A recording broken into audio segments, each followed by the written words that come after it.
गेल्या 18 तारखेला बातमीमध्ये बघितलं की ब्लिंकिटमध्ये ऑनलाईन मागवलेल्या मखानामध्ये एक झुरळ आढळलं होतं.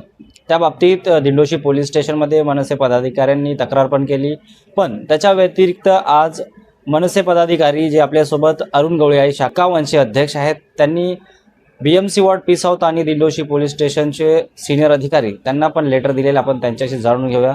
अरुणजी, स्वागत आहे आपल्या मुंबई न्यूजमध्ये. काय म्हणाल, ज्या प्रकारे अशा अनेक घटना घडत आहेत, खाद्यपदार्थांमध्ये काही ना काही निघत असतं आणि तुकाराम मुंडे जे FDA कमिशनर आहेत ते महाराष्ट्रभर कारवाई करतात, तरी लोकांना या गोष्टीची भीती राहिलेली नाही का? काय म्हणाल याच्यावर?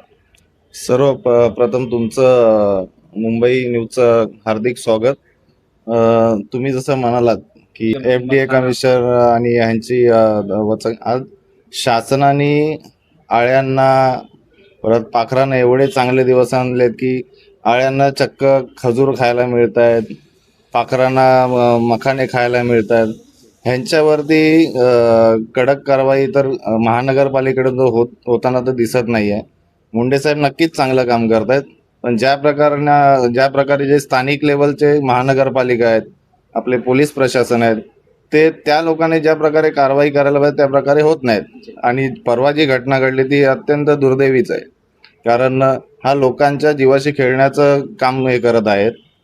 आज आळ्या सापडत्या, एखाद्याने जर खाली कुठल्या लहान मुलांनी खाली काय विषबाधा झाली, काय झालं, ह्याला जबाबदार काय म्हणजे ह्यांना का धरू नये, माझा असा त्यांना प्रश्न आहे. कित्येक वेळेस आपण पण पाहिलेलं आहे, मुंबई न्यूजतर्फे आपण बातम्या पण केल्या की हे लोक सर्रासपणे यांना कुठल्याही प्रकारची भीती राहिली नाही. जसं आपण बोललात की बृहन्मुंबई महानगरपालिका यांचे अधिकारी कुठं दुर्लक्ष करून बसलेले हे याच्या माध्यमातून समोर येतच आहे.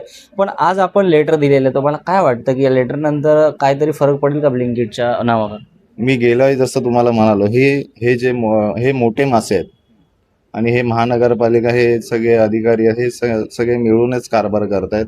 आणि जर ह्यांनी आता आम्ही मनसेकडून त्यांना पत्रव्यवहार केलाय, रीतसर आम्ही तक्रार नोंदवली आहे पत्रकामार्फत. जर कारवाई नाही केली तर आम्ही आमच्या परीने मनसे स्टाईलने आंदोलन करू.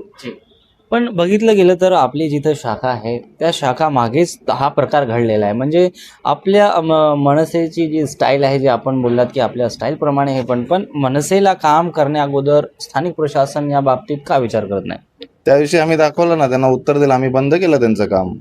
आणि त्यात काय झालंय, आता कसं असतं की आपले जे कायदे आहेत, आता आम्ही त्यांच्या प्रिमायसेसमध्ये गेलो तर आमच्या कार्यकर्त्यांनी ट्रेस पासिंग लागणार, त्याची पण आम्हाला काळजी घ्यावी लागते. कारण की नाही तर आम्ही केसेसला घाबरत नाही आहे, पण विनाकारण आणि या सगळ्या गोष्टी आमच्या कार्यकर्त्यांवर केस होणार, सगळ्या गोष्टींना परत ससेमिरा लागणार, त्या गोष्टी आम्हाला नाही करायचं. मग आम्ही रीतसर पहिले आमचं एकच आहे, आम्ही पत्रक देणार, जर नाही केलं तर आम्ही आमच्या पद्धतीने कारवाई करू.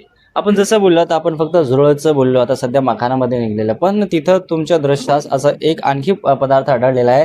दूध होता जो एक्सपायर झालेला त्यांनी ठेवलेला होता विकण्यासाठी, किंवा कोण ऑनलाईन मागवलं तर त्याला देण्यासाठी. तर मग या बाबतीत तुम्ही काय म्हणाल FDA किंवा कमिशनर जे आहेत त्यांना?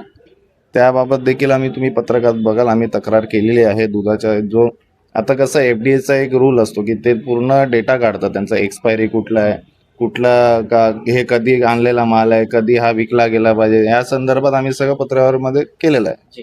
जर आता सध्या तर या 2 पत्रांवर त्याच्यानंतर हे ब्लिंकिटवर काहीच फरक पडला नाही, तर जसं आपण बोललात की मनसे स्टाईलनं आम्ही त्यांना समजावून सांगू, पण या बाबतीत तुम्हाला काय वाटतं, प्रशासनावर किती तिची मग विचार करतील का? ते कळेलच त्यांना. जर कारवाई नाही केलं तर त्यांना कळेल, आम्ही आमच्या पद्धतीने करू. धन्यवाद.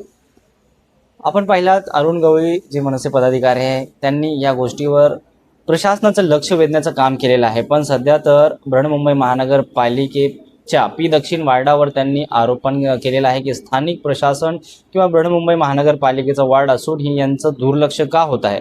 आणि पोलीस प्रशासन त्यांनी तर हे सांगितलेलंच आहे की जोपर्यंत ऑनलाईन या डिलिव्हरी होत नाहीत, लोकांच्या निदर्शनास हे सगळं येत नाही, म्हणून पोलीस पण पुढच्या कारवाई करतात की नाही याच्यावर सगळ्यात पहिलं लक्ष होईल. आता बघू, त्यांनी तर सांगितलेलं आहे आम्ही 2 लेटर बृहन्मुंबई महानगरपालिका पी दक्षिण विभाग आणि स्थानिक पोलीस स्टेशन दिंडोशीच्या सिनियर इन्स्पेक्टरला त्यांनी 2 लेटर पण दिलेले आहेत. याच्या बाबतीत काय कारवाई होते, पुढच्या अपडेटसाठी बघत राहा मुंबई न्यूज सोबत. अली मी नामदार, गोरेगाव.